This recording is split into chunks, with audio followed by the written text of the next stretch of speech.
ಗೆಳೆಯರೇ, ಇಂದು ನಾನು ಹೇಳೋದು ಒಂದು ಕಥೆ. ಕಥೆ ಅಲ್ಲ, ಇತಿಹಾಸ.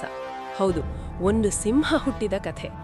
ಸಿಂಹ ಎಂದರೆ ಕೇವಲ ಘರ್ಜಿಸೋದಲ್ಲ, ತನ್ನ ಸಾಮ್ರಾಜ್ಯವನ್ನೇ ಸೃಷ್ಟಿ ಮಾಡಿಕೊಂಡ ಸಿಂಹದ ಕಥೆ. ಕ್ರಿಸ್ತಶಕ 1630 ಫೆಬ್ರವರಿ 19, ಮಹಾರಾಷ್ಟ್ರದ ಶಿವನೇರಿ ಕೋಟೆಯಲ್ಲಿ. ಮಳೆ ಸುರಿಯುತ್ತಿತ್ತೋ ಇಲ್ಲವೋ ನನಗೆ ಗೊತ್ತಿಲ್ಲ, ಆದರೆ ಆ ದಿನ ಭೂಮಿಯ ಮೇಲೆ ಒಂದು ಸಿಂಹದ ಮರಿ ಜನಿಸಿತು. ಅದರ ಹೆಸರು ಶಿವಾಜಿ. ಆ ಕೋಟೆಯ ಕಲ್ಲುಗಳು ಇಂದಿಗೂ ಹೇಳುತ್ತವೆ, ಆ ಮಗು ಅಳುವಾಗಲೇ ಅದರಲ್ಲಿ ಒಂದು ರೋಷ ತುಂಬಿತ್ತು. ತಾಯಿ ಜೀಜಾಬಾಯಿ ಕೇವಲ ತಾಯಿಯಲ್ಲ, ಅವಳೊಂದು ಕಿಚ್ಚು. ಅವಳು ಮಗನಿಗೆ ಹೇಳಿದ ಕಥೆಗಳು ಕೇವಲ ಕಥೆಗಳಾಗಿರಲಿಲ್ಲ. ರಾಮನಂತೆ ರಾಜ್ಯವಾಳು, ಭೀಮನಂತೆ ಹೋರಾಡು, ಪರರ ಮನೆಗಳಿಗೆ ಕೈಚಾಚಬೇಡ, ನಿನ್ನದೇ ಸ್ವರಾಜ್ಯ ಕಟ್ಟು. ಇದು ಆ ತಾಯಿಯ ದೀಕ್ಷೆ. ಇನ್ನು ಹುಡುಗನಿಗೆ ಕೇವಲ 16 ವರ್ಷ. ಆ ವಯಸ್ಸಿನ ಹುಡುಗರು ಓಟ ಆಟದಲ್ಲಿರುತ್ತಾರೆ, ಆದರೆ ಈ ಹುಡುಗನಿಗೆ ಕತ್ತಿ ಹಿಡಿಯುವುದು ಆಟವಾಗಿತ್ತು. ಅವನಿಗೆ ಗೊತ್ತಿತ್ತು, ಮೊದಲು ಒಂದು ಕೋಟೆ ಗೆದ್ದರೆ ಮಾತ್ರ ಜಗತ್ತು ನನ್ನನ್ನು ರಾಜನೆಂದು ಗುರುತಿಸುತ್ತದೆ. ಕಣ್ಣು ಬಿತ್ತು ತೋರಣಕೋಟೆಯ ಮೇಲೆ. ಅದು ಬೀಗದ ಕೈಯಂತಿತ್ತು. ಕತ್ತಲ ರಾತ್ರಿ, ಸಣ್ಣ ಸೈನ್ಯ, ದೊಡ್ಡ ಸಾಹಸ. ಕೋಟೆಯ ಗೋಡೆಗಳನ್ನು ಏರಿದರು, ಶತ್ರುಗಳಿಗೆ ಗೊತ್ತೇ ಆಗಲಿಲ್ಲ. ಮರುದಿನ ಬೆಳಿಗ್ಗೆ ತೋರಣದ ಮೇಲೆ ಶಿವಾಜಿಯ ಧ್ವಜ ಹಾರಾಡುತ್ತಿತ್ತು. ಇದು ಅವನ ಮೊದಲ ಗೆಲುವು. ಶಿವಾಜಿ ದೊಡ್ಡವನಾಗುತ್ತಿದ್ದಂತೆ ಮೊಘಲರಿಗೆ ಅಸೂಯೆ. ಅವನನ್ನು ಅಡಗಿಸಲು ಅವರು ಬಿಜಾಪುರದ ಸಿಂಹ ಎಂದು ಕರೆಸಿಕೊಳ್ಳುತ್ತಿದ್ದ ಅಫಜಲ್ ಖಾನ್ ರಾಕ್ಷಸನನ್ನು ಕಳುಹಿಸಿದರು.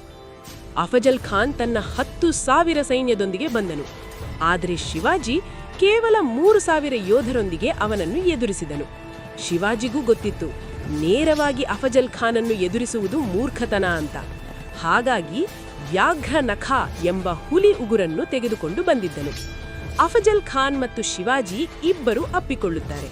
ಅಫಜಲ್ ಖಾನ್ ತನ್ನ ಚಾಕು ಶಿವಾಜಿಯ ಬೆನ್ನಿಗೆ ಹಾಕಿದ, ಆದರೆ ಶಿವಾಜಿ ವ್ಯಾಘ್ರ ನಖ ಎಂಬ ಹುಲಿ ಉಗುರಿನಿಂದ ಕೊಂದನು. ಔರಂಗಜೇಬನು ಶಿವಾಜಿಯನ್ನು ಸೆರೆಹಿಡಿಯಲು ಒಂದು ಕುತಂತ್ರ ರಚಿಸಿದನು. ಏನೆಂದರೆ, ಆಗ್ರಕ್ಕೆ ಆಮಂತ್ರಿಸೋಣ, ಕಾಣಿಕೆ ಕೊಟ್ಟು ಗೌರವಿಸೋಣ. ಶಿವಾಜಿ ಮೋಸ ಹೋದನು. ಆಗ್ರಾದಲ್ಲಿ ಅವನು ಮತ್ತು ಅವನ ಮಗ ಸಂಭಾಜಿ ಅರಮನೆಯಲ್ಲಿ ಬಂಧಿಯಾದರು. ಈಗ ನಾನು ಸತ್ತೆನೆ ಎಂದುಕೊಂಡನು ಶಿವಾಜಿ. ಆದರೆ ಸಿಂಹ ಎಂದಿಗೂ ಸೋಲನ್ನು ಒಪ್ಪುವುದಿಲ್ಲ. ಶಿವಾಜಿ ತನ್ನ ಚಾಣಾಕ್ಷತನದಿಂದ ಶಿವಾಜಿ ಮತ್ತು ಸಂಭಾಜಿ ಹಣ್ಣು ಸಾಗಿಸುವ ಬುಟ್ಟಿಯೊಳಗೆ ಕುಳಿತುಕೊಂಡು ಆಗ್ರಾದಿಂದ ಹೊರನಡೆದರು. 1674 ಜೂನ್ 6, ರಾಯಗಢದಲ್ಲಿ ಸೂರ್ಯ ಮೂಡಿದನು. ಅದು ಸಾಮಾನ್ಯ ಸೂರ್ಯನಲ್ಲ, ಸ್ವರಾಜ್ಯದ ಸೂರ್ಯ. ಶಿವಾಜಿ ಬಂಗಾರದ ಸಿಂಹಾಸನದ ಮೇಲೆ ಕುಳಿತನು. ತಲೆಯ ಮೇಲೆ ಛತ್ರಪತಿ ಎಂಬ ಕಿರೀಟ. ಅವನ ಕಣ್ಣಲ್ಲಿ ಕಿಚ್ಚು, ತುಟಿಯ ಮೇಲೆ ಮಂದಹಾಸ. ಆ ದಿನದಿಂದ ಮರಾಠ ಸಾಮ್ರಾಜ್ಯ ಹುಟ್ಟಿತು. ಅಷ್ಟಪ್ರಧಾನ ಮಂತ್ರಿಮಂಡಲ, ನ್ಯಾಯ ವ್ಯವಸ್ಥೆ, ಗುಪ್ತಚರ ಇಲಾಖೆ, ನೌಕಾದಳ ಎಲ್ಲವೂ ಅವನ ಕನಸಿನ ಫಲ. ಕ್ರಿಸ್ತಶಕ 1680 ಏಪ್ರಿಲ್ 3, ರಾಯಗಢದಲ್ಲಿ ದೀಪಗಳು ನಂದಿದವು. ಸಿಂಹ ತನ್ನ ಕಣ್ಣು ಮುಚ್ಚಿತು, ಆದರೆ ಸಿಂಹದ ಕಥೆ ನಂದಿಲ್ಲ.